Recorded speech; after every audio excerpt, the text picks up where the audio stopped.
Give yourself some applause. What if I didn't introduce anyone? And we did that the first couple of times, didn't we? Dude, the first one we didn't even say who we were. Well, we were nervous. It was our first time. I mean, I still get nervous every time. I don't. Well, you're a different animal than I am. All right. Guys, go. Welcome back to another episode of Unscripted Exchanges. I'm your host, Hayden Huber, and alongside me is the greatest co-host of them all. You flatter me. Cole? I'm Cole Hazenfield. Thanks for joining us back for another episode today in the studio. And we actually have an awesome guest with us as well that we're going to can you give us some applause? Well, the applause button's not working thanks to Jimmy. He's screwing up again. Seriously? But I'm going to give some real applause. Jimmy was again today. I'm glad he's out of here because there's a lot of things I wanted to say to him. But again, getting back to our guest today, we're really excited to have her here, Lindsey Hazenfield. She has an amazing business background, professional, personal. She's done a lot of cool things. She started off at Miami University, then she got her master's at Xavier. Mm-hmm. She's been at GE for the past 13 years. Am I right? 13 years. 13 years. She's climbed the ladder there. She's done a lot of really cool stuff. And again, today we're not going to make it all just about her professional career, but I think we're just excited to have Lindsey on, and hopefully you're excited to be here as well. I am, yeah. Thanks so much for having me, guys. Hey, thank you for coming. So, Lindsey, is there anything that stands out that you'd like our listeners to kind of know about you as we kind of get into this today? Well, I'm Lindsey. Cole gave a nice background. I grew up in Cincinnati. I've got two sisters. My family's in the area. My sisters are both over in Mount Lookout, and I recently made the move with my husband and 2-year-old daughter from Oakley to Anderson, so we officially live in the suburbs now. A-Town, it's a good place to be. The A-Town. Yeah. Somehow 13 years have gone by. I've been at GE, and I started on the military side of the business. I've gone through the marketing and sales departments, and I have found my way into the supply chain world, so I'm now in sourcing. And my 2-year-old daughter is my favorite little person, and so it's been a lot of fun watching her grow and get settled in the new house. And yeah, that's she's so cute too, though. Thank you. Sloanie is just the absolute cutest, biggest smile. So you got a lot going on then. You've got a lot going on, the move, the career. And like you said, 13 years and you've gone through like different phases of GE, different, I guess, groups, right? When you've been there. Yeah. Okay. Well, that's really cool. Well, again, excited to have you here, Lindsey. So I think, one of the things I think we want to do to kind of dive into it is start talking about your time at GE and going back to where you started at GE, what you started off doing there, and then what it's progressed to. I think that's kind of interesting because, like you said, you've jumped through different segments or things within the company. So can you tell a little bit about that? Yeah, sure. So my degree is in marketing and statistics, so I thought I always wanted to do more marketing type roles. And I interned at GE for 3 summers. And when I graduated, I didn't really think I did want to come back to GE. So I had worked with a group of people that was a little bit older and not so excited about being at GE, and they weren't necessarily the best coworkers. So it made me think, well, I don't really want to spend my time here. Right. So I started working at a small market research company, and I quickly realized that there weren't as many opportunities there as if I would go back to GE. So luckily, I was fortunate enough to be able to get my foot in the door at GE. I went back to GE, and I went back to that same military organization that I had left, and slowly started building my network. So one thing I'd say is our VP was actually a female, and I was one of the. There weren't so many ladies in the organization, and she really helped be a mentor, and she got me connected into the women's network. So she connected me into the commercial women's network because there wasn't a lot of, again, ladies in the military side of the business at the time. Okay. So it was kind of a tight-knit group. Yes. And so that really helped. Building my network was huge and really just showing me what all the opportunities at GE were. And so that helped me. And then I also wanted to get into marketing, and I was told that I had to be an engineer to get into marketing at GE, which I thought was crazy. I said, I have a marketing degree. Why can't I? Right. Why do you have to be an engineer? That doesn't make any sense to me either. Yeah. So I, what we call them get-to-knows at GE, I just started setting up get-to-knows, and I talked to as many people as I could. And finally, I found someone that was willing to give me a chance, and it was in the military organization. So they were just starting a marketing organization in military. So I moved from my account management role in military to the marketing role in military. And I started as an operations leader, and we went to a bunch of trade shows. I was doing the budgeting for our spend. Okay. And then I then was the tanker transport marketing leader. So marketing engines for tanker transports, which are basically like commercial airlines, but used in the military for aerial refueling. And so I got to see all sorts of cool things. Yeah, that sounds awesome. That sounds cool. And then from there, I went into commercial marketing, and then I did some sales support. Okay. And in both of those roles was working with the sales team, and got to do some cool traveling and meet with a lot of people and different networks. And then I, through that network, had worked with someone who was in the supply chain world, who called one day and said, "Hey, what do you think about helping me stand up a commercial operations organization and sourcing?" And I thought it sounded interesting. And so otherwise, going from a commercial role to a supply chain role it was not your standard. Right, a lot of people at GE, it's like when you're in commercial, you stay in commercial because there's a lot of opportunity in the commercial world. Okay.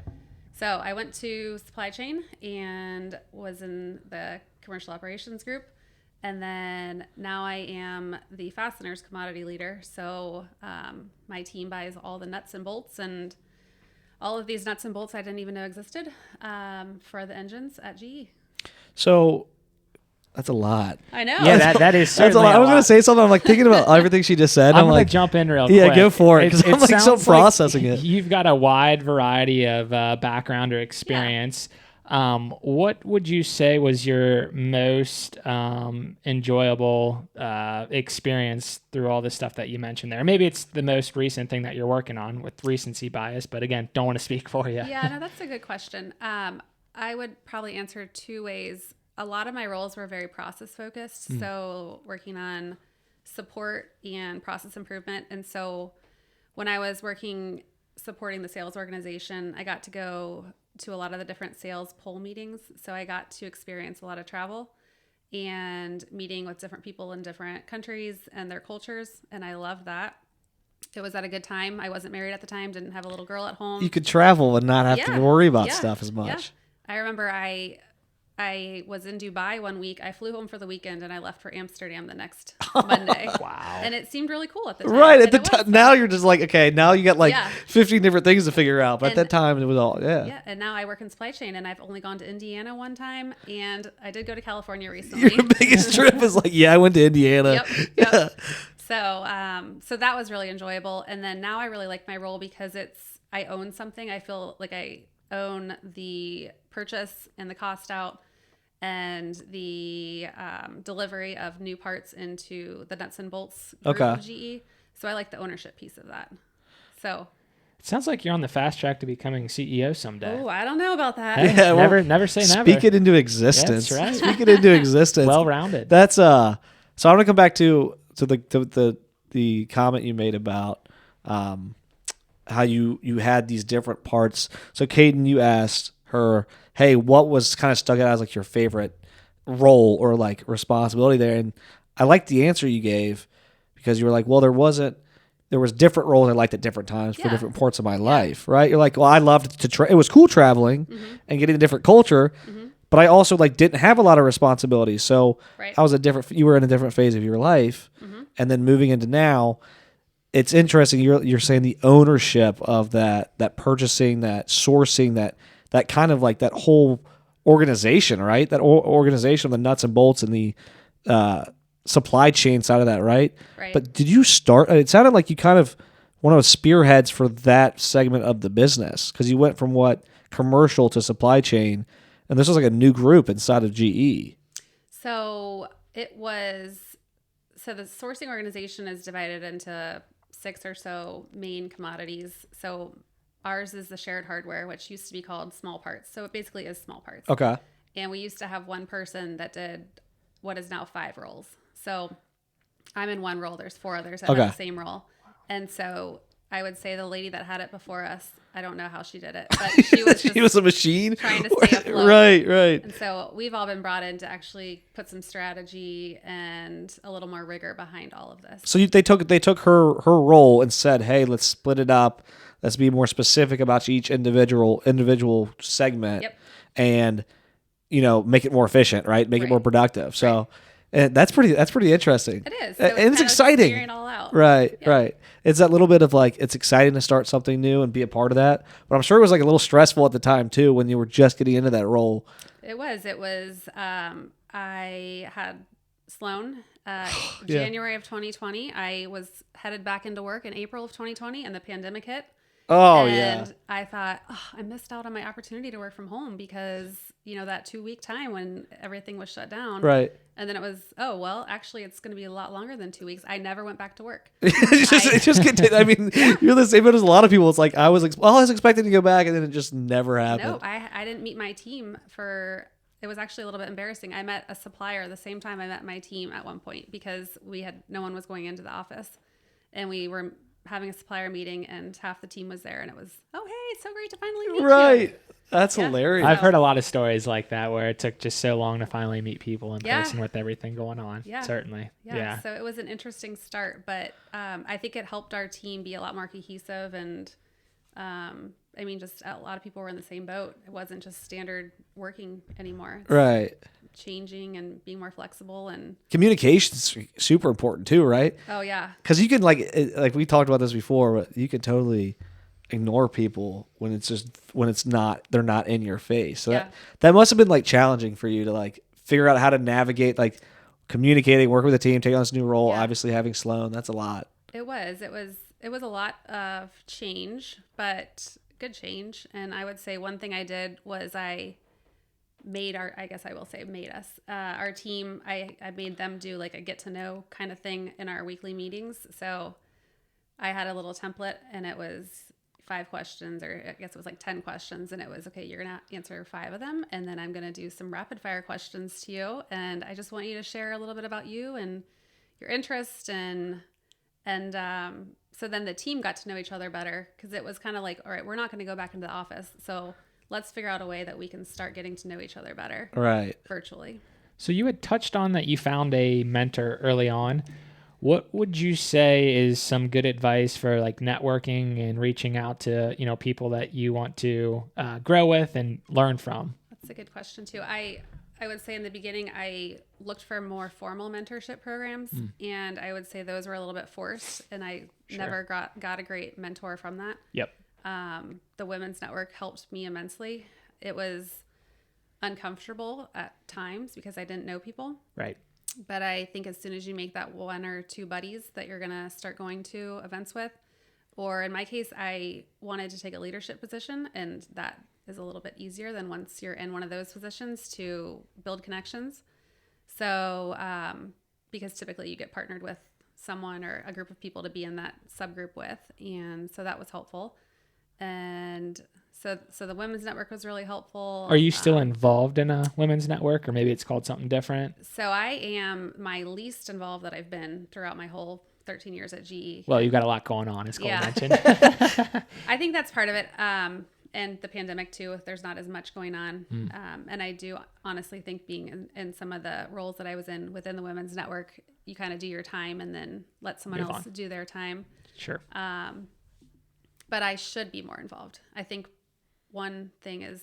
I didn't mean to make you feel guilty. I was just curious. She's sitting there going like, I'm going down a house. She's like, oh shit. She's thinking about it like no, but I think one important thing is to always be networking and always like, even if you're not looking for a job, continue to build your network and set up time with people just so people think of you when there's an open role. And that's something I could be doing better at right now. Well, and it's true to like that extent, like in any aspect of life. Again, you're not, when you're networking just to get a role, it's it's a lot of pressure. Yeah.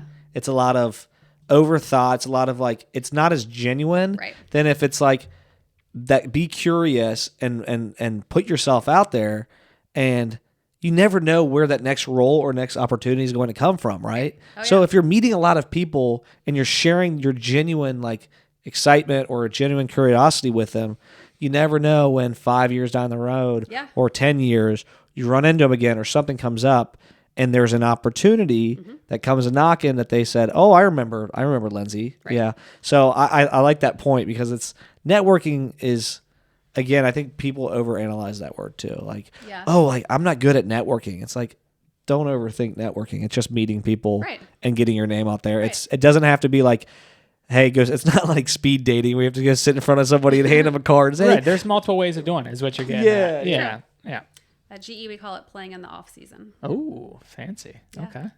I like that. Yeah, I do like that. I might have to steal that. That's what I was thinking. I want to put it up on our board. Yeah. I'm curious about, we're talking about this women's network, and I want to understand what that is.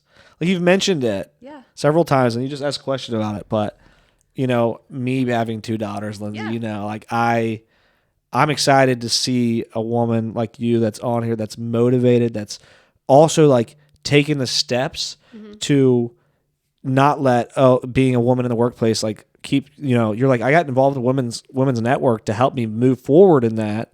And so I just think that's really neat. I don't understand what the women's network is. Like, is that an organization inside GE? Yes. Is there like a specific goal for that? Is it just to connect you guys? What is it? Yeah. So I don't have all the stats on it, but 20-ish years ago, the Women's Network was started by a couple of women who noticed there weren't a lot of women at GE. Okay. And it was just a way to connect with other women and then build each other up. And there's a women's network, there's an African American forum, there's an Asia Pacific forum, there is people with disabilities, there is veterans network. Okay. So GE is big on affinity networks, and it's not, men are included in the women's network if they want to be. It's not like you have to Be a woman to be in. woman. Right, right. Because part of it too is looking for male allies. Okay. So so it's just a small group that turned into a bigger group, and so I work in the Evendale location, but then there's women's networks at lots of the different locations, and it's a way to stay connected and keep that connect with like-minded people and push forward and stuff. Okay. Right. Okay. I think a lot of big companies are starting to implement programs like that, or have over the past 2 decades or so, because at Kroger we've got something very similar. We call them ARGs, Associate Resource Groups, and there's different buckets. You've got your women's networking, and so on and so forth. So it's really nice to hear that other organizations are doing that too. Good. Yeah. So a follow-up question on that then, because I'm just super curious. But leading into, like, we're talking about this networking and GE. I mean, this sounds like a big. I work for a smaller company, so we don't have different groups. We're not big enough to have a bunch of different groups, right? Not neither here nor there. But would you say that kind of leads into this next question for you, Lindsay? Is like, what would you say that adds to some of the pros of working for a company the size of GE? And what is that? What are some of those pros that you have found, including that as being in a part of a large corporation? Because I think for people of all shapes, sizes, walks of life, you've always got that opportunity to look at like you go to a smaller business and maybe you get some equity or you get a big ownership stake or something in that. Yeah. And I think people forget that you could still get that kind of stuff and those opportunities for larger corporations too. They're just not always top of mind. So can you kind of get into like what is so great, in your opinion, about working for a company like GE? Yeah. And what advice would you give to some that are thinking about, this is a two-sided question, going for a larger corporation job or switching from a small business to a large business or vice versa? Okay. So to answer your first question, Number one, I would say the best perk of working for the large company that I work for is the people. So we work with a lot of smart people, work with a lot of similar people, a lot of different people, a lot of people that are very smart in one area and learning from each other. So I really like the people. I've made a lot of good friends through GE. I would say the opportunity that I've been offered has been something that's a benefit to the large company. So like we talked about, just going from the military group to the commercial group to the supply chain world and getting to travel and just not knowing where I want to go next, but knowing that I have a lot of different areas that I could go into. I've scratched the surface on it, but there's still lots of organizations that I've not been in. So, right. There's always different places to try and learn. And I think those are two benefits. The question about small business, I guess I just don't have a ton of experience with that. The market research company that I worked with was about 4 people. So in that sense I did, but I was only there for a few months. And I guess it gives you access to everyone and you get to know the details on what goals everyone's working towards, and you get to know the ins and outs of the business a little bit better and faster than in a larger corporation. I think in the larger corporation, we're always working towards transparency, but it probably is nothing compared to if you're just in it every day. And there's so many processes too. So many processes. There's a process Lots to a of process to a regulation. process. Yes. Yeah, especially at GE. Yep. Yes. Yes. Lots of approvals needed. Now, what attracted you to like choosing all these different types of roles? I think you briefly touched on it, but like, would you say if you are a new person in the workforce to like try different types of roles, or would you say kind of keep your heads down and stay focused in one area? And I'm sure there's pros and cons to each, but what would you have to share around that? So there's a lot of different ways to do that. I think there's just no right answer to it. For me, I wanted to get into marketing, and then I got into marketing, and then I wanted to try something else. So I liked working. The salespeople at GE are pretty fun. So I really liked working. Salespeople are fun. You knew I was going to say something. I was thinking too, to add to the point she made, you were talking about the pros. And I was thinking of like, I don't work for large corporations like GE, but I was thinking of a pro for you. Okay. One of the pros and one of the cons of a smaller business, which I've worked for smaller companies, like 50 to 100 employees under to me. I mean, even 500 employees. I mean, that might be seen as medium sized, but yeah. My point is like when you go in for a role at a company like that, you get you get to see more of what's going on because it's a smaller group. Right. But you also wear a lot more, like you're asked a lot of times to wear a lot more hats, but you're not necessarily being either compensated for those hats or becoming an expert in any one area because you're doing so many different things. But you also like, I know from experience in small business, you're not going to go from necessarily sales to engineering to marketing to supply chain, and what I think is kind of neat about working for GE, your story, it's exciting for me to hear is like, I got in GE and I went from marketing to sales processes to supply chain, but you were able to do that while still climbing the ladder, right? Still moving forward and switching roles. Like you're saying, especially people, younger professionals, you don't know what you want, but you're in an organization that allows you to have different fingers and facets out there, right? That's kind of neat. I mean, that gave you the opportunity to go, okay, I'm doing, and you're also not super bored with it, right? You're not just stuck in one role going, man, I'm just punching a clock. Like, no, if I'm getting bored with this, let me see what else is out there. And, GE, just like a lot of the bigger corporations, like they want to retain you, Lindsey. Like you're a top tier talent. They're like, however we can keep you on board. That's something I would say would be a huge pro to that. Yeah, it is. So 18 months is about the minimum they want you to stay in the job. And so I typically had moved around every 18 months, 2 years, just because there was things popping up and it's exciting to go try something new. And so I would say until right now, I'm about almost 2 years into my role. Okay. So would this be the longest role that you've held at this point?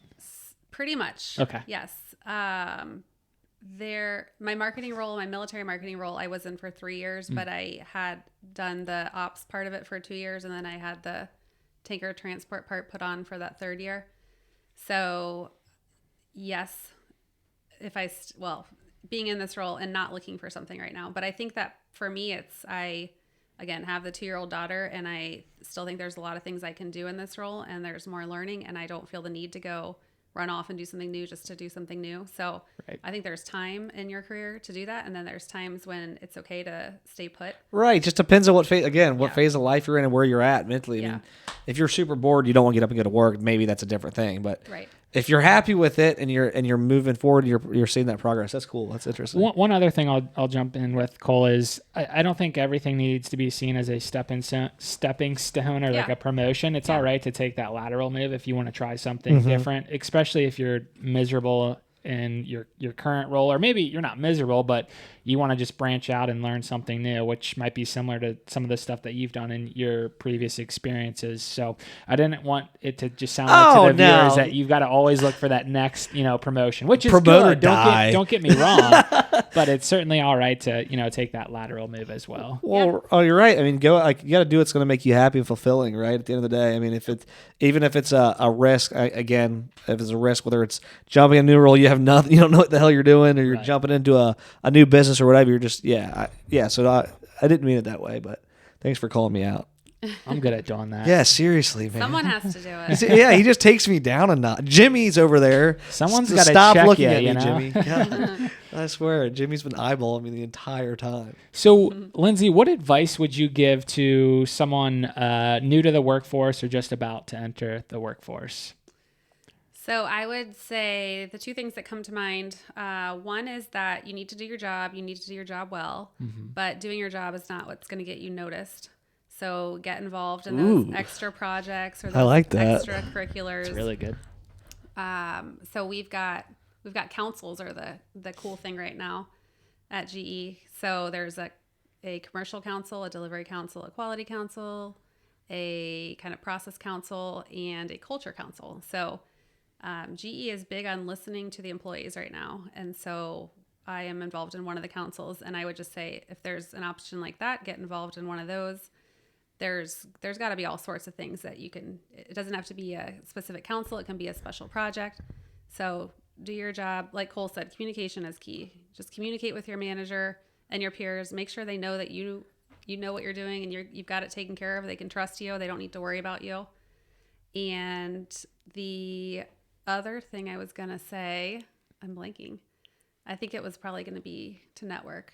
So those are all good things. No, but I like that. So you're saying go the extra mile, right? Yeah. You're saying like, don't just do especially when you're younger, right? You're young, like you said, before I was married, before I had Sloan, I was, I had the time, and that was the time in my career to do that, to go out, travel, try new things, right?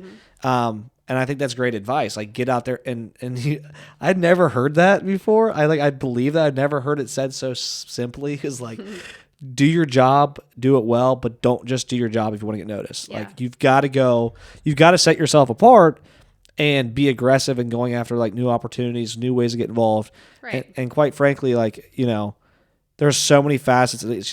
You're not saying, oh, you have to go be on a council at your job. There's a million different ways you could do that, but just be aggressive about setting yourself apart and fulfill and pushing forward and doing different things to market yourself. I mean, you still want to market yourself. Yeah. Right. Yeah. I guess one other thing I would add then too is you are your best advocate for your career. So you do have HR people, you've got your peers, you've got your manager, but you really need to promote yourself.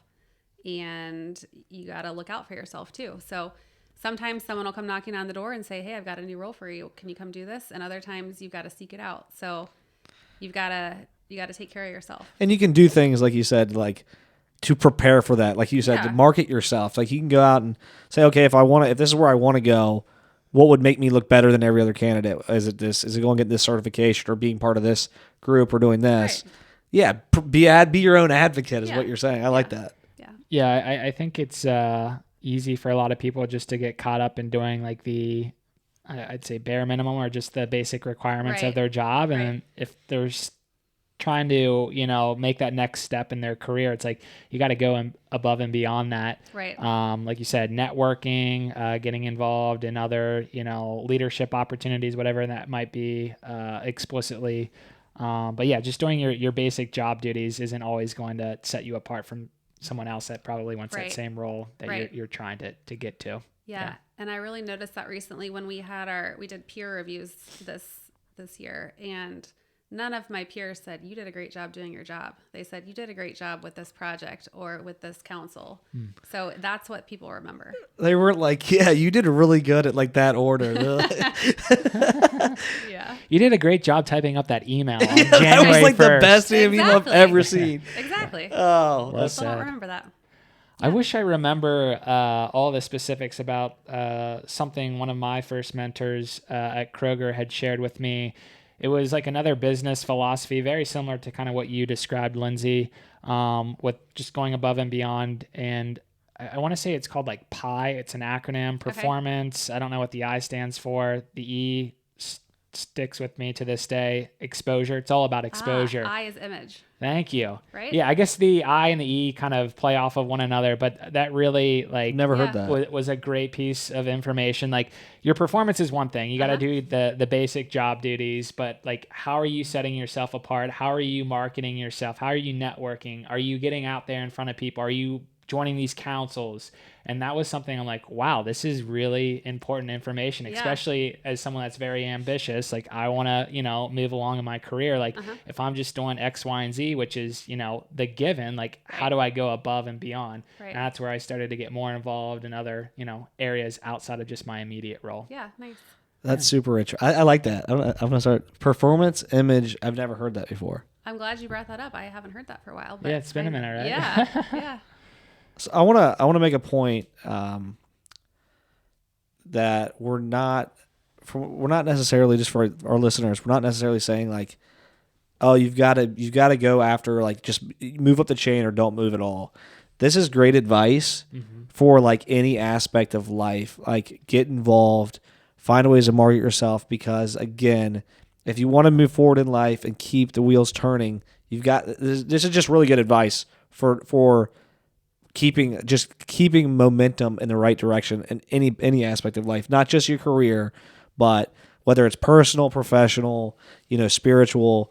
If you're trying to set yourself apart and go out and put yourself out on a limb, that's going to only reap benefits. I don't think it can be a negative. There's sometimes there's negative results, but I think that's just something to point out. Yeah, one thing I'll counter with is, and this is more so taken from like a manager perspective, is you're going to have your A players, your B players, and your C players. I'm oversimplifying this, but you've got your A players that are seen as the people that are just doing a kick-ass job at their job. They go above and beyond. You got your B players that are kind of on the fence of, staying where they are, but want to, make that next career jump. And then you've got your C players that are just there to make sure that they're doing everything that meets the basic job functions. And that's all right to have your A, B, and C players. And you need to recognize who those people are and put them in the right positions. And sometimes from the employee's perspective, it just depends on where you are in your life. Like for you, Lindsey, and I don't want to speak for you, but if you've got kids, like maybe you can't take on as many opportunities, so you're willing to be that B or C player for X amount of time. Yeah. Whereas, your kids grow up, you got a little bit more time on your hands, you can then, transition back into that A player role, which a lot of, I think, young people, as they enter that workforce, want to be that B and A player because they've got more time on their hands. They don't have as many responsibilities. Now, I'm sure you could counter that, but Lindsey's like, I'm an A player. I don't know what you're saying. I don't. She's like, I'm you just call me a using B. Lindsey as an She's example. like, cut. She's cut. No, I would agree. There's a time and a place. Yes. I still remember the lady VP I was talking about. She said, you can have it all. You just can't have it all at the same time. Right. And I think a lot of working women want to have it all. And priorities are going to change and ebb and flow. But I also think sometimes that oversimplifies it too. Like there's working dads, there's people with no children that have other things that they want to do too. And sometimes I remember before I had kids thinking, well, so-and-so comes in really late and leaves really early, and I'm working way harder than she is. Yeah. And so you just, maybe I should have left earlier. Maybe I should have said, well, I have things I want to do. Right. You're like, maybe she had it figured out. Maybe she did. Right. Well, right. Hey, comparing yourself to others is a dangerous game. I mean, there's a time and place for it. Yeah. What are your thoughts on work-life balance? I think I have good work-life balance right now, and that's one of the key reasons I want to stay in this role. So what exactly does that mean to you? So for me, I am able, when we lived in Oakley, my husband and I would walk Sloan to daycare. We would come home, we would work. I have an 8:30 meeting every day, so we'd have to be back by 8:30. I still have an 8:30 meeting every day, but we don't drive, or we have to drive Sloan to school. Right. But, being able to spend time with her in the morning. A lot of times she even gets to sleep until she wakes up, which is one day we're gonna have to change that. But, and then working, and then just being able to not drive. I guess right now the big thing is not working from home, and that's saving a lot of time where I can spend with her versus driving to and from work. And that probably won't always be that way either. But I'm just right now it's working. Right now it's working. You've gotten into a routine, right? And like, okay, so can you like, how critical is that routine to like your productivity and like your mental well-being? Is that critical, staying in that routine? So JR and I have started working out in the mornings, so that's been a benefit to the routine. Okay. And our team goes in once a week, so we go in on Wednesdays, and it takes about 30 minutes to get to work and 30 minutes to get home. And I think the whole team is in a spot where they're like, wow, we could have been working for this hour, or wow, we get there and we try to turn XYZ on for our meeting and it doesn't work. We could have done it at home. Right. So I think that the whole world is kind of changing how beneficial remote work is. Now, not to discount being around people too. And certain things are much better in person than virtual. But from a routine perspective, I've definitely enjoyed this routine of going a little later, going a little slower, spending a little more time with family, taking care of health. Right. That's huge. Yeah. That's huge. It's underplayed. It's underplayed in the media. They like to go, well, yeah, again, we've talked about this several times, you know, be the hardest worker, work 90 hours, don't stop, grind. And it's like, yes, 100%. Again, there's times and places in life when you have to do that. But also know when you got to slow down and take care of your physical health, your mental health. And honestly, like being a dad, Lindsay, too, for me, having my girls, if I don't take that time, I'm less productive. Yeah. I'm more stressed out. I'm more of a grump. Like, you've got kids, like they are your number one priority, and you want to work for a company and be in a role that's okay. Right. Like, and that's one of the things that you're saying, like, you don't want to jeopardize that. So it sounds like you've just gotten in that like really sweet routine of having that time for each of those buckets. Right. That's super critical. Right. And that's what that makes you function, makes you run well, like a well-oiled machine. Right. And I would say before the pandemic, no one would have pushed so hard for these kind of extra time that we're getting today. And so I think that's been one benefit. Oh, absolutely. Like the mental health and the physical health and stuff like that. Yeah, it's interesting. So I think there's a lot of pros, probably more pros than cons to working from home. One thing that I've been thinking about over like the last 12 months with where I am is like, because I have the luxury too, or opportunity to work from home. I'm struggling with like if I wanted to grow my career to, let's say, like a VP or director level. And again, it's going to be different at different organizations, but do you feel like there's some type of stigma associated with like working from home and like climbing the corporate ladder? Like, do you feel like you need to be in the office? Like, do you have the option to go into an office setting if you needed to, or work from home? Yes. Yeah. So GE announced that they wanted everyone to come in Monday, Wednesday, Friday, I think. Okay. But sourcing had decided they were going to enact Tuesday, Thursday. And then before that, our team decided we were going to come in on Wednesdays. Yep. So basically all sorts of different running rules. Right. But our team is, at least for now, sticking with what we had originally said. And whenever we go in, there's not many people there. So I think that it is dependent on the organization that you're in, and you kind of want to follow suit with what the rest of the people are doing. If my whole team started going in, or if there was a reason to start going in and I needed that exposure, then I would start doing that as well. Got it. It's nice when upper management shows that they're not always there. So I remember our whole team went in for a meeting with our GM and he wasn't there. We're like, why'd we come in for this? So I think a lot of it is kind of following. You want leadership to show and walk what they're telling you. Yeah. And that's one way to be a good manager. Sure. But for those trying to grow and be seen, I think you can go in. You can also just make sure you have your camera on and Yeah, that's a great. Don't have a fake great background. call out. Right? Like, show yourself. Yeah. It goes back to the topic on like exposure. Like, how do you try to get yourself out there more from like a remote standpoint? And you just brought up a great recommendation. Make sure you've got your camera turned on. You're participating in meetings. Most likely, you don't want to just be like a name on a screen, or you'll be like, wait, who is that again? Yeah, I'm gonna embarrass my husband for a second, but he has a ring light. Like one of those Instagram lights. I think that's not even what it's Oh called. yeah, I know you're talking about it. Is it over his We've got a lot in the His studio, desk. but we don't have one of the ring lights just yet. Makes I it know look exactly. pretty Yeah, on the camera. yeah. So, I need one of those. so I would say get the right setup. If you're going to work remote, get the right setup. I like now have that. 2 desks, a standing desk and a sitting desk. Heck yeah. And invested in a chair. JR got me, the camera. You got the whole setup. He didn't get me the light yet. So Come on, I'm JR. still waiting. So She he's needs the so light. silly. So he looks pretty. JR, give her the light. Come on, he's step selfish. it. What the heck? Step it up. But he's 100% remote, and his team is works for a British company. He works all over the world, right? Yeah, so it's very important for him to be on camera. And so I know, like, we were struggling with daycare. Now we drive there. We were taking her back to Oakley. He'd be late for an 8:30 meeting. He'd miss the chance to turn his camera on, and that would really upset him. So that's why it became a priority to move Sloan's daycare closer to our house, make sure that we are both available to be he's on in camera or what we need to do at a certain time. He's in a leadership role. I mean, like you said, they're all over the world. He doesn't get to see them, Right. And he's still, I believe, he's moving in the right direction with his company, moving up. But he's doing that all remote. Yeah. And he's taking the little steps like having the camera on all the time.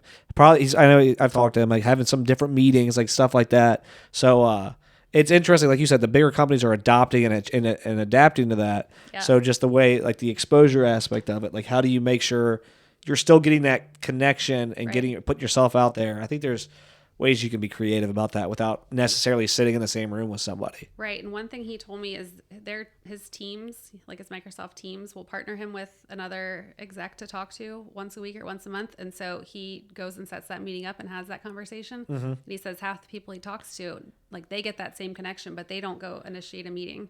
So just look for opportunities like that. Yes. I'm connected to a random person. Let's do it. Why not? Yeah. Right. Why Just go not? have that conversation. Let her rip. Let's go. That's awesome. I think that's your favorite saying. Let it rip. It's a good one though. Let it rip. Let her rip. Okay, so I think one of the questions I did want to ask you, Lindsay, because I think I have a feeling you've got a really good answer to this. Uh-oh. Because this is a great conversation. What is the worst advice you've ever been given? Okay, so I think I do have a good answer for that one. So I had a manager one time, and he told me in my review that I needed to be more aggressive. And I'm just by natural tendency not an aggressive person. So, Okay. I mean, I grew up playing sports. I'm competitive. I can be aggressive, but that's not my innate personality trait. Okay. So, and I just thought, well, I can't be fake aggressive. Right. So right. I'm not That'd going be to awkward. come start yelling at someone or be really loud, or I guess some of the standard things. Like people think prototypical of. aggressive. Yeah. Yeah. So I would just say, don't change your standard personality traits. Like you can know when to turn something up or down, but Did that should manager still hold mean? true. Did that manager mean like specifically like be louder, be more like aggressive? Is that what they meant? Like were they just like you're too quiet? I think his feedback was always you need to go faster and you need to be more aggressive, and it was in the sales organization. So I think it was just kind of Yeah, it was a prototypical like be aggressive. Yeah. And you're like that's not me. yeah. That's- And I think sometimes everyone wants everyone to do everything faster. There's Yeah. just sometimes Even though they're not doing it as fast. They wanted it Yeah. done last year. Yeah, Yeah, we've all heard it. Right. Yeah. Right. That's interesting. Yep. Be aggressive. So it sounds like the flip side of that is you're telling people to be your authentic self, you know? Yeah. Yep. Right. I like that. Right.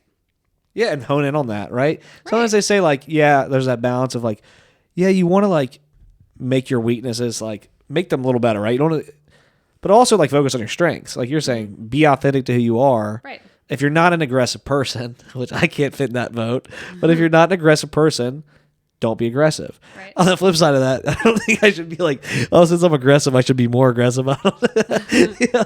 How does that pan out? But I think that's super interesting. Don't be authentic to yourself. I like that. Yes. Do you think we wrap things up here? Well, I want to do the quick hitters real quick. Well, yeah, Oh. we always wrap up with some quick hitters. Well, and I wanted, okay, there's one more question before that because we asked for worst advice. Oh. Okay, go for it. Now, Best advice. you like that? I stole the light I'm from really- you. I was going like this. I was trying to do it cool. Best advice. What is the best advice you've been given? It doesn't have to be like, it could be like just some of the best advice. Okay, I'm going to stick with what my dad likes to say. Let's hear it. He always just says it doesn't hurt to ask. So, I mean, that can be in your day-to-day, it can be your work, it can be your personal. That deserves a And- round of applause. Yeah, hit the button. Jimmy's slacking Jimmy. today. We don't have that.